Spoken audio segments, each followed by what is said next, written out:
¿Qué está ocurriendo con la educación en nuestro país? Un sector tan importante, con muy buen presupuesto comparado con el nivel histórico de estos años, pero que indudablemente la calidad de esa educación no responde a las expectativas. El porqué de esto y qué es lo que hay que hacer para mejorar la educación, incluso pensando en lo que es la sociedad y la parte productiva puntualmente. Estaremos hablando de la economía, qué ocurre con el dólar, cómo sigue después de lo anunciado en la semana que acaba de terminar desde el punto de vista económico, se paga el BOD en 12, qué ocurre de aquí en más con el dólar y cómo sigue la economía, temas para hoy en Debate Industrial. Dos cuestiones más, el sector inmobiliario, ¿qué ocurre en este tiempo ya? Algunos meses del nuevo escenario económico y después el GNC. ¿Conviene pasar un vehículo a gas natural comprimido? ¿Qué ocurre con el transporte y la posibilidad de modificar algunos costos en ese sector tan importante para la vida productiva de la Argentina? Temas para hoy en Debate Industrial. Soy Néstor Esclausero y ya comenzamos a compartirlo. Jorge Colina es investigador y economista de IDESA, es el Instituto de Desarrollo Social Argentino. Jorge, gracias por venir. A ustedes, muchas gracias. Bueno, a ver, el 30% de los alumnos de 15 años en promedio, según el dato que dieron a conocer ustedes, en algún momento repitió o está atrasado en la escuela. ¿Qué es lo que está pasando? Digamos, este dato sale de una prueba internacional que se llama PISA. Digamos, los especialistas la conocen bien. Se le toma a chicos de 15 años conocimientos de literatura y matemática para ver cómo se preparan para su futura entrada al mercado de trabajo. Lo hacen los países desarrollados todos y algunos países en vías de desarrollo. Argentina entra también. Con el mismo parámetro para todos. Con el mismo parámetro para todos. Y además, en Argentina se toma en todo el país. Son muestras que están en todo el país, públicas y privadas. La última se hizo en el 2009 y lo que arrojó es que Argentina tiene una involución. Es decir, en el año 2000, cuando fue la primera prueba que participó Argentina, Argentina estaba primera en Sudamérica, por delante de Chile, de Brasil.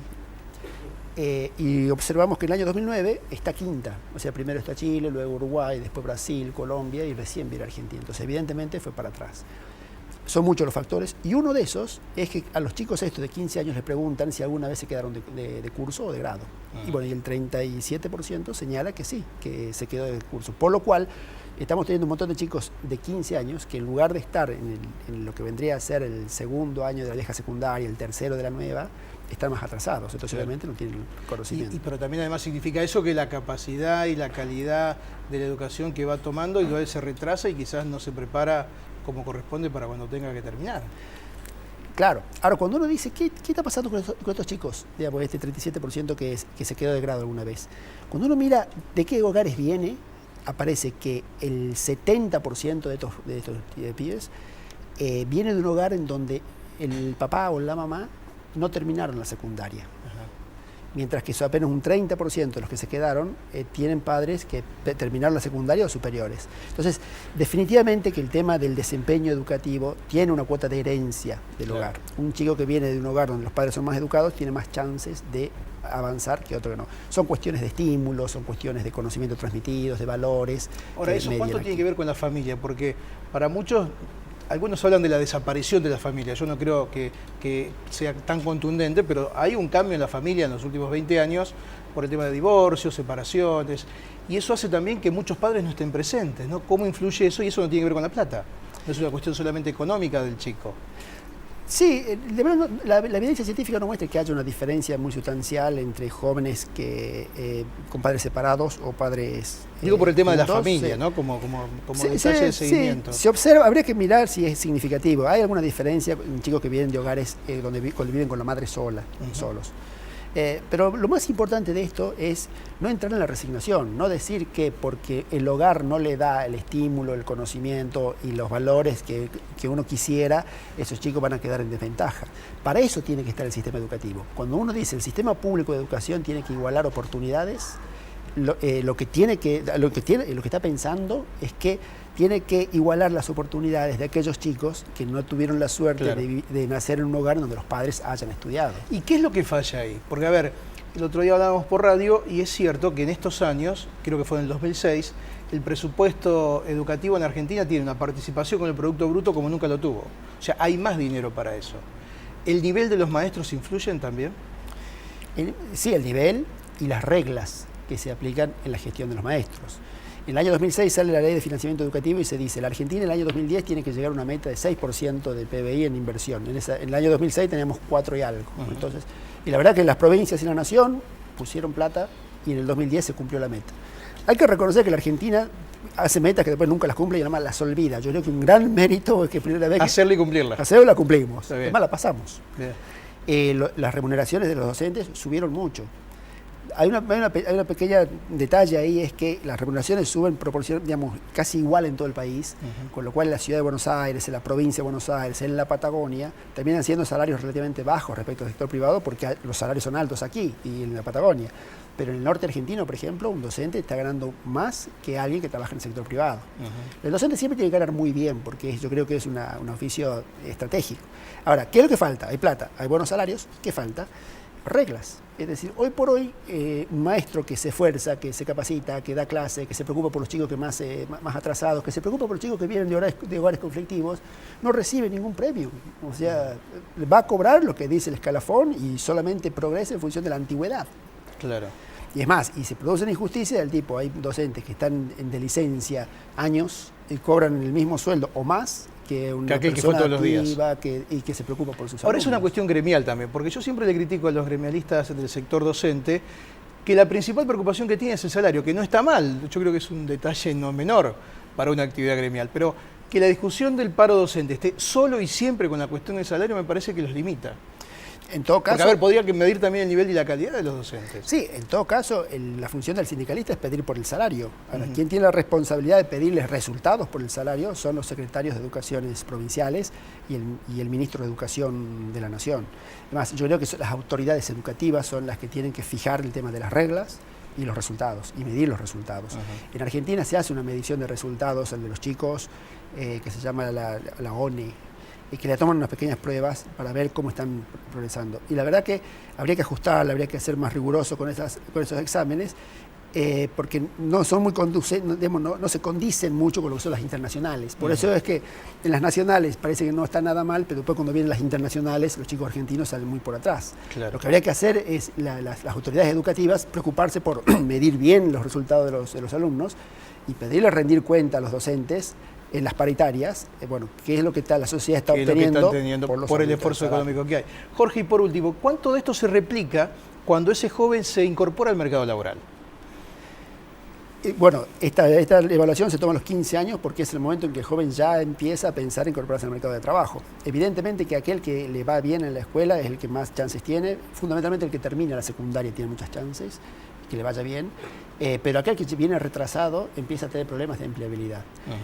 Y es más, lo peor es que la secundaria no está pensada para formar a alguien para el trabajo, está pensada para ir a la universidad. Para seguir estudiando. Seguir estudiando. Entonces, claro, un chico de 15, 16 años, que ya viene 1 año o 2 años de atraso, empieza a pensar, bueno, voy a seguir estudiando, atrasado, me quedan 4 años más, ¿qué gano con terminar la secundaria? ¿Me va a servir para algo? Los padres seguramente le dicen, no, así que mejor anda a trabajar. Anda a trabajar, ven, ayúdame a mí, vamos a cartonear, vamos a vender. Y ahí es cuando se produce esto de que los chicos que vienen de hogares en desventaja, porque los padres tienen bajo nivel de educación, se van retrasando y luego terminan abandonando. Ahí es donde el sistema educativo tiene que debiera ajustar un poco. Jorge, gracias por contarnos esto, muy amable. A ustedes. Pausa la primera, enseguida volvemos.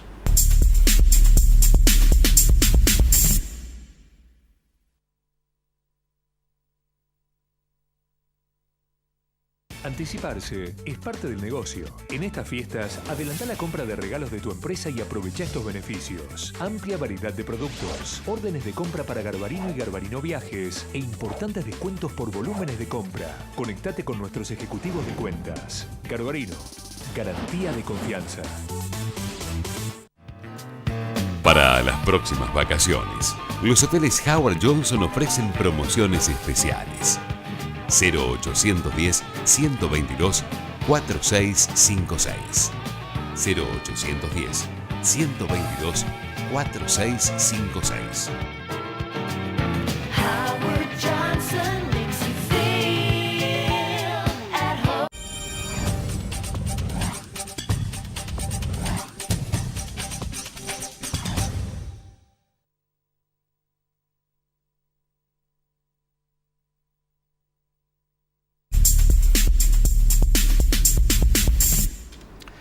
Agustín Datelis es economista, integrante de la Gran Macro. Agustín, gracias por venir. No, gracias a vos. ¿Cómo estás? Bueno, además del anuncio de esta semana de la presidenta, ¿se flexibilizan las medidas? ¿Hay discusión sobre esto, no? El tema del dólar, la cuestión de las importaciones. ¿Hacia dónde vamos? ¿Hacia una parte final del año más relajada, como algunos dicen? ¿No hay que relajarlo? ¿Estamos bien? A ver, vamos a hacer una parte final del año más relajada en materia de actividad económica porque se espera una recuperación de la actividad, ahora podemos explicar un poco por qué. Y más relajada también en relación al tema del desendeudamiento, que Argentina, después de este pago del BOE en 2012, tiene un perfil de vencimiento bastante más relajado acá en adelante, lo cual le da grados de libertad para manejarse frente a la crisis de otra manera. En cuanto a la cuestión cambiaria y la cuestión del comercio exterior, por el momento, digamos, la administración en el caso del comercio exterior y la cuestión de las medidas en el mercado cambiario van a continuar. Digo, no hay que generar falsas expectativas porque desde algunos sectores se dice, bueno, ahora después del pago del BOE en 2012, entonces se libera el mercado cambiario. Absolutamente, no tiene nada que ver una cosa con la otra. O sea, esas medidas llegaron para quedarse. No, no es que llegaron para quedarse eternamente. No, pero digo, en la coyuntura, en la o en este coyuntura tiempo, actual sí, están y sí, se irán relajando en la medida que las cosas vayan transcurriendo. En el caso del dólar puntualmente, digamos, ya se explicó en varias oportunidades, la medida esa se toma frente a un ataque especulativo del mercado donde hay que preservar el valor de la moneda y evitar una devaluación abrupta que termine perjudicando a los sectores más vulnerables. Entonces, en ese contexto, las medidas van a seguir de acá en adelante. Y es esperable que se vayan relajando, digo, no es que vamos a tener un mercado restringido, digamos, para siempre, pero, digamos, no generar falsas expectativas en sentido de que a partir del pago del BOE en 2012, entonces, al día siguiente, cambia la cuestión en el mercado cambiario. La lógica de la medida, que es preservar el valor de la moneda y dar previsibilidad en ese sentido y mantenerlo también como un orden de las variables macroeconómicas, va a seguir por ahora en Agustín, el mismo sentido. a ver, hay gente que dice, yo produzco, pero no me... Por ejemplo, estuve hablando lo contaba el otro día, fabricante de calderas me dice, no recibo una chapa especial de Italia y no las puedo terminar. Tengo 30 personas paradas, incluso con una buena cantidad de esas calderas vendidas. ¿Qué se le dice a esa gente? Bueno, hay casos puntuales que atender y me parece que, digamos, se están atendiendo en la medida de lo posible. La lógica del sistema este de restricciones a las importaciones o de administración del comercio exterior tiene que ver con proteger a la industria nacional y preservar el empleo en un contexto económico internacional de crisis muy complejo, donde el mundo desarrollado y los países en problemas tratan de exportar el ajuste, exportar la crisis y volcar sus productos hacia economías que mantienen sus niveles de crecimiento. En Argentina eso tenemos que cuidarlo, tenemos que tratar de que no ocurra, de que no nos invadan con productos y nos perjudiquen nuestro proceso de industrialización que está en marcha. Entonces, en ese contexto es que se implementan las medidas. Cuando uno implementa este tipo de medidas, la administración puede ser compleja, es compleja. En el caso nuestro fueron, digamos, adoptadas en un periodo de tiempo relativamente corto, con lo cual es comprensible y es perfectible completamente el sistema y es comprensible que ocurran cuestiones puntuales, pero me parece que la intención de esto es apuntar a aquellos bienes de consumo y empezar a trabajar en la sustitución de importaciones, pero ahí donde sí podemos se hablar en identifica una flexibilización de eso. Claro, Digo, porque donde hay se tema identifica, me productivo, parece, ¿no? insumos que van a parar a la industria y que tienen directa relación con la generación de empleo, automáticamente se los trata y se destraba, digamos. Me parece que... Porque además muchos dicen que sí, pero para eso necesitan llamar, digamos, es una cuestión burocrática. Claro, que bueno, lleva un y tiempo es una cuestión, que digamos, a un veces- sistema de administración implementado en poco tiempo genera sus cuestiones y es perfectible de todo punto de vista. Lo que sí no hay que perder de vista es la lógica de la medida macroeconómica y por qué hay que llevarla adelante. Después me parece que, bueno, es ir trabajando en el día a día y con la lógica de sustituir importaciones, frenar la cuestión del ingreso de bienes de consumo durable que se pueden sustituir en producción interna y atender caso por caso para evitar que haya freno de bienes que van a parar a la industria y que generen alguna traba en la ¿Hay producción. control sobre la calidad del bien que se sustituye? Porque muchos me dicen, por ejemplo, los guantes que usan los odontólogos, los médicos, me dicen, mira, de verdad no funcionan bien, se rompen, no son buenos. Y todo proceso de sustitución de importaciones lleva un tiempo. Lo importante es encararlo y ponerlo en marcha. Digo, pero hay un y sistema apuntar. por el cual se va a controlar o se pueda tener una referencia sobre esa calidad. Sí, lo que se intenta es de que el bien sustituido tenga las características del bien que se está sustituyendo y no vayamos a un bien de calidad inferior, digamos. Eso está en la lógica. Después, te repito, en la implementación aparecen algunos problemas. Los controles no son fáciles, digamos, requieren de bastante trabajo. Pero, digamos, me parece que lo importante es tener claro la necesidad de avanzar en un proceso de sustitución de importaciones y, digamos, no evitar el impacto de la crisis por ese lado. Ahora después, obviamente estamos en la etapa inicial de un proceso de esas características de sustitución, entonces tenemos mucho camino por recorrer y mucho por perfeccionar y sobre lo cual trabajar. Lo importante es haber llegado a una instancia de encararlo y de una situación de crisis internacional que genera un impacto a través sobre la industria, a través del comercio exterior, poder trabajarlo en este sentido y no caer en lo que se llama el enfrentamiento con la restricción externa como pasó en otras oportunidades. ¿Sabés que hay gente que dice, en realidad no pasa nada a nivel internacional tan grave que justifique lo que se hace internamente? No, eso es terrible. Yo eso, digamos, no lo puedo creer, como muchos economistas... Ese es un argumento en contra de, sí, digamos, de ciertos estas sectores. posturas. Hay muchos economistas que se esfuerzan en intentar demostrar algo que cae de maduro. Hoy el mundo está en una crisis, y en una crisis muy profunda y de carácter estructural como pocas veces lo estuvo en la historia y como hace muchos años que no lo estaba, digamos. Hoy basta mirar en la cuestión coyuntural lo que pasa en los mercados financieros, cómo caen los activos en el mundo, los niveles de desempleo récord, la recesión en el mundo desarrollado, pero además más allá de la variación en las variables propiamente dicha, la cuestión estructural de la crisis es lo importante que hay que atender. Hoy el mundo está en una crisis estructural y profunda del sistema tal como estaba planteado hasta este momento. Entonces, eso genera, por la vía comercial y por la vía financiera, impactos. Hoy Argentina está enfrentando esa situación y esa crisis de una manera en la cual no lo hacía en los últimos tiempos, que es llevando adelante política contracíclica y cuidándose en el frente financiero, ya que por estos días está el tema del BOD en 2012 y todo lo que implicó el desendeudamiento en ese sentido.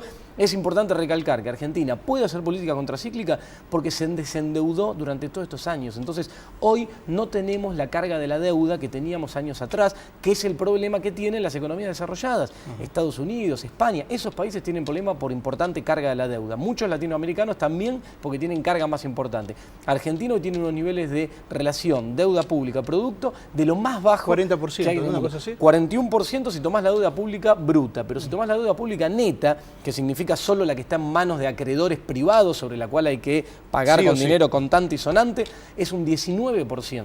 Es de los niveles más bajos que hay Cuando en tuvimos el mundo. 100 y pico por ciento. Tuvimos en decir, 160 y pico en el Expliquemos, en 2001, de todo lo 2002. que uno produce debíamos más de lo que como bienes y servicios se producía durante un año. Tal cual, que ¿Sí? esa es la situación actual de Estados Unidos, de la situación actual de España y de tantos otros países en el mundo que están con problemas. ¿Por qué están con problemas? Porque refinanciar esa deuda cuando representa una carga tan importante les cuesta un montón. Argentina no tiene ese problema. Mirá, las necesidades de financiamiento de corto plazo de Estados Unidos y de España hoy son superiores al 20%. En Argentina no llega al 3,5% del PBI, ¿no? No llega al 3,5%. Eso te da unos grados de libertad impresionantes. ¿Por qué? Porque si se cierra, si se contrae el crédito internacional como producto de la crisis, Argentina no tiene necesidad de recurrir a los mercados financieros para refinanciar esa deuda. Puede hacerlo internamente. Y en ese sentido también juega un rol protagónico la reforma de la Carta Orgánica del Banco Central que se anunció hace Con el poco tema de tiempo. crédito. Agustín, gracias como siempre por venir. No, gracias a vos. Pausa, ya volvemos.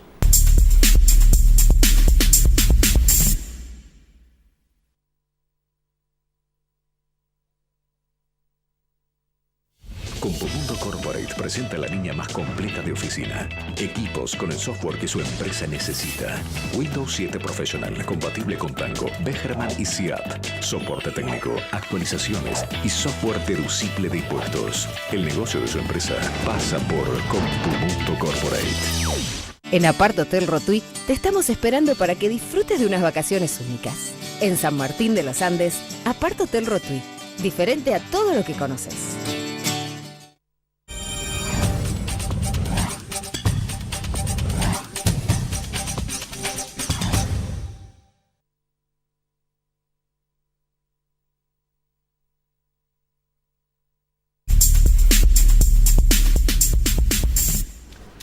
Fausto Maranga es el presidente de la Cámara de GNC, del gas natural comprimido. Fausto, gracias por venir. Gracias por Nafta- llamarme y hablar de estos temas, ¿no? ¿Nafta o GNC? ¿Conviene pasar un vehículo a GNC en estos tiempos? Veo cada vez más coches 0 kilómetros o nuevos, a diferencia de otro tiempo en donde uno veían que eran vehículos un poquito más viejos o daba vergüenza ir a gas. También pasaba eso. Bien, mire, este proyecto está fundamentado sobre estudios a futuro de la evolución de los precios de los combustibles y de los recursos que puede haber de los combustibles. Está comprobado de que el gas no tradicional, el shale gas, que así se lo Que denomina, tenemos mucho en Neuquén, dicen, ¿no? Ahí en la zona de Vaca Muerta. y es el tercer país en calidad de recurso de ese gas. Ujú. El primero es China, segundo Estados Unidos, tercero Argentina, pero en Argentina vive mucho menos gente, o sea que per cápita tenemos gas como para 500 años de uso de este combustible. Entonces este fenómeno, ¿en qué va a redundar? Un bien abundante va a ser económico, bienes Escasos, más caros. Usted dice que no solo en el presente, sino a futuro, el gas va a ser más Pero conveniente. sin duda, ya hoy mismo se está importando parte de las naftas a misma cantidad de calorías. La nafta está en $25, valor de importación, Sí.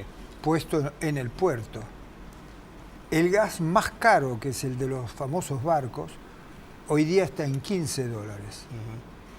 Tenemos $10 de diferencia entre nafta y el gas más caro. ¿Y se puede pensar que, también para un uso más industrial, por ejemplo, el transporte?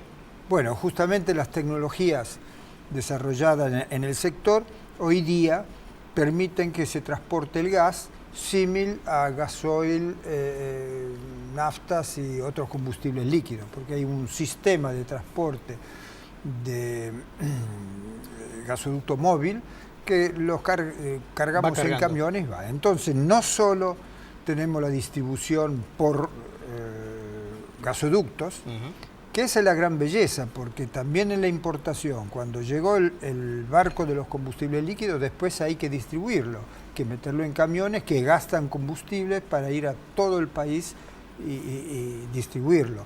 El gas llega, se vaporiza en Escobar y en Bahía Blanca y se mete en la red de distribución y ya la recibe la estación de servicio, ya sea para los autos, ya sea para los camiones. Hay un costo hoy día menor también de distribución, dice usted. Perfecto. Por la red. Y aparte no se consume del mismo combustible para su distribución.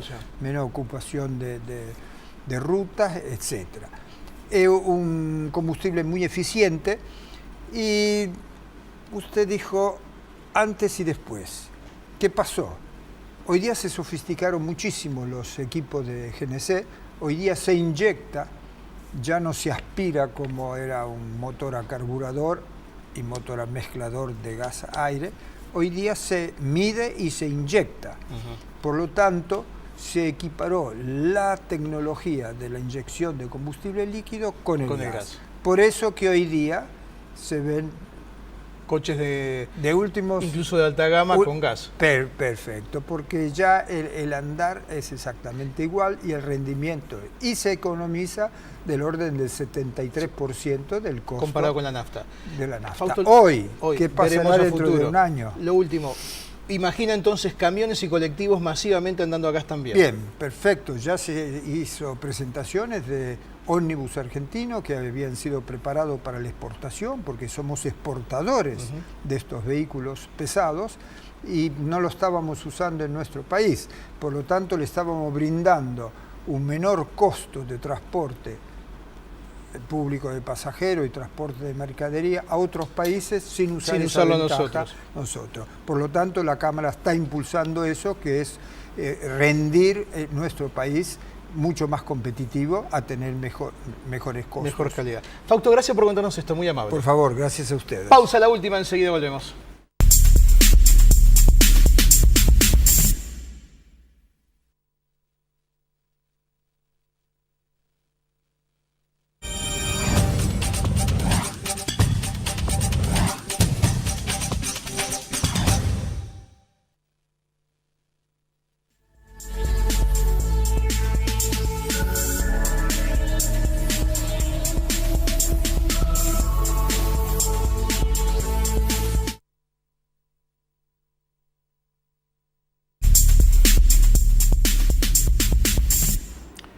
Germán Gómez Picasso es director de Reporte Inmobiliario. Germán, gracias por venir. Un gusto, Néstor, estar acá. Hablamos de economía, hablamos de dólar, hablamos de actividad. ¿Cómo está el sector inmobiliario después de varios meses en donde desde octubre, noviembre del año pasado a hoy pasaron varias cosas en tema, por ejemplo, del dólar? Y lo que nos decía Agustín Datelli recién es que no hay que pensar en una modificación sustancial de lo que ocurre hoy con el dólar. ¿Cómo está el mercado? Yo creo que el sector inmobiliario es una de las actividades inmobiliario y de la construcción privada. Son las actividades tal vez de la economía que más sufrieron con el tema del cepo al dólar. La realidad es que estos últimos meses, cuando se fueron haciendo cada vez más fuertes las restricciones cambiarias, en ese mismo orden se fue complicando el mercado inmobiliario. Tuvimos datos ayer, en esta semana de junio, en donde la caída en la cantidad de compraventas de junio de 2012 con respecto a junio del 2011 fue del 17,2%. Parece poco, te digo la verdad, por lo que escucho parece poco. Sí, parece poco. Lo que pasa es que hay que tener en cuenta el delay que tiene una operación inmobiliaria. Entre que uno decide comprar una propiedad, va a una reserva, un boleto, o hasta que hace la escritura, claro, pasa el un escribano tiempo, envía estos datos al registro de la propiedad inmueble, pueden pasar hasta 3-4 meses. Pero también hay que tener en cuenta que el nivel de escritura se está mantenido por otros factores. Por ejemplo, todo lo que es escritura de desarrollos a estrenar, los departamentos a estrenar, claro, son departamentos que se compran al inicio de la obra y se pueden escriturar recién cuando está el final de obra. Entonces hoy tal vez estén escriturando departamentos a estrenar que fueron vendidos hace 1, 2 o 3 años. Entonces eso mantiene el nivel de operaciones un poquito más arriba. También hay un dato que es bastante importante. En general el mercado inmobiliario, si nosotros tomamos el mejor año de los últimos 30 años y el peor año, por ejemplo, el año 91 fue el mejor año con 115.500 operaciones, año en la Ciudad de Buenos Aires.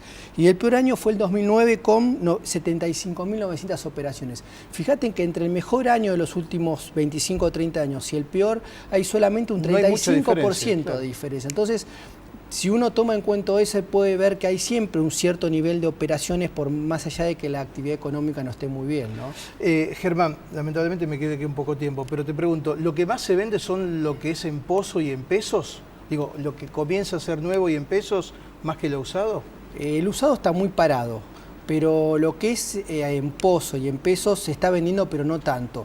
Estuvimos estos días hablando con las 3 comercializadoras más importantes de por lo menos la Ciudad de Buenos Aires, que comercializan entre 30 o 40 proyectos cada una, y nos decían que si tenían 20 reservas semanales de departamentos a estrenar, están teniendo 5. Una diferencia es un número importante. bastante marcado. Germán, gracias por venir. Un gusto, Néstor. Llegamos al final del encuentro de hoy. Estaremos la próxima semana con más debate industrial. Gracias por elegirnos.